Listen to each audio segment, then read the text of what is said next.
आज या ठिकाणी नालंदा बुद्धविहार संस्थेच्या वतीने जागतिक महिला दिनाचा कार्यक्रम अत्यंत चांगल्या प्रकारे मोठ्या प्रमाणात करण्यात आलेला आहे।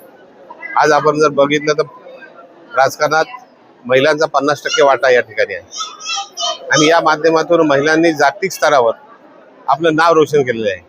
आज आपण जर आपल्या भारताच्या राष्ट्रपती बघितल्या द्रौपदी मुर्मू, तर त्यांचं योगदान देखील या देशासाठी महत्त्वाचं आहे आणि भविष्यात देखील महिलांनी प्रत्येक कार्यात मोठ्या प्रमाणात जर सहभागी झाल्या तर निश्चित आपल्या देशाचं नाव आणि आपल्यासाठी ज्या महान विभूतींनी कार्य केले त्यांचं मोठं योगदान या ठिकाणी होईल।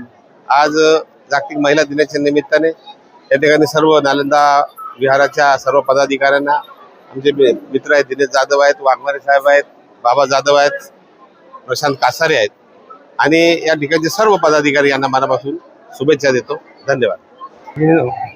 या ठिकाणी जागतिक महिला दिनाचा जो कार्यक्रम आहे तो सालाबादप्रमाणे आम्ही या ठिकाणी घेतलेला आहे आणि या कार्यक्रमाचं महत्त्व असं आहे की जास्तीत जास्त महिला या कार्यक्रमामध्ये सहभाग झालेला आहे आणि चांगल्या प्रकारचे सांस्कृतिक कार्यक्रम आणि प्रबोधनाचे कार्यक्रम, त्याचप्रमाणे लहान मुलांचे डान्स प्रबोधनाचा कार्यक्रम त्यांनी या ठिकाणी चांगल्या प्रकारे घडून आलेला आहे आणि त्यांना एक प्रोत्साहन देण्यासाठी आम्ही नालंदा बुद्धविहार समिती या संस्थेने त्यांना या ठिकाणी पार्टिसिपेट करण्यासाठी स्टेज उपलब्ध करून दिला।